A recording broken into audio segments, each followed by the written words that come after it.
Hello வணக்கம், good evening. Today special என்னன்னு பார்த்தீங்கன்னாக்கா பிரியாணி செஞ்சேன். நல்லா இருந்தது பிரியாணி. என்ன திடீர் பிரியாணின்னு பார்த்தீங்கன்னாக்கா என்னுடைய சின்ன மகன் வந்திருந்தார். அவங்க ரூம் எடுத்து ஈவினிங் கிளம்புறான். ஸோ அதனால் பிரியாணி செஞ்சு விடுமான்னு கேட்டாங்க.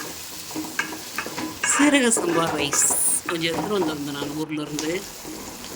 சீரக சம்பா ரைஸில் செஞ்சது. வெங்காயம் தக்காளி எல்லாம் நல்லா வதக்கிட்டு கிளறட்டி இஞ்சி பூண்டு பேஸ்ட்டில் போட்டு புதினா கொத்தமல்லி போட்டு நல்லா வதக்கி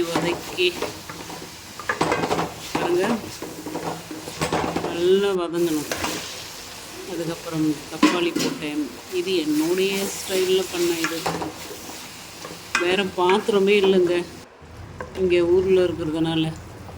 சரி, வேக வச்ச கறியை எடுத்து போட்டு மாட்டேன் நல்லா கிண்டி நல்லா. அதுக்கப்புறம் அளவு தண்ணி வச்சு அதையே வேக வச்ச தண்ணியை எடுத்து ஊற்றி என் பையன் வந்து எட்டி பார்த்ததுன்னா குழம்பான்னு கேட்டான். அடே மகனே, நானும் கஷ்டப்பட்டு வெயிலில் வேர்த்து விறுவிறுக்க பிரியாணி கண்டிப்பாக இருக்கிறேன், குழம்பான்னு கேட்குறியாடா.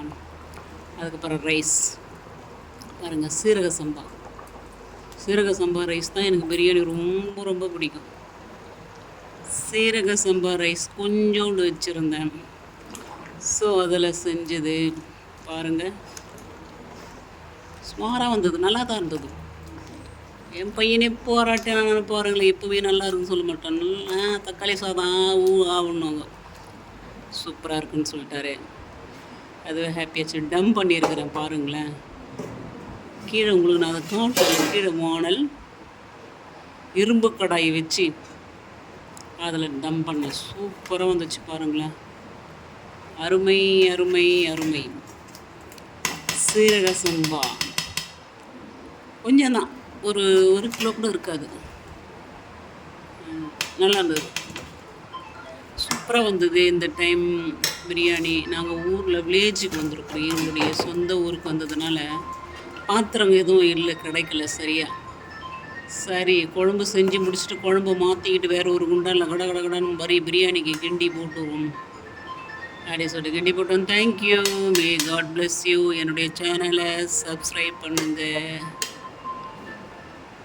ஷேர் பண்ணுங்கள், லைக் பண்ணுங்கள். Thank you, may God plus.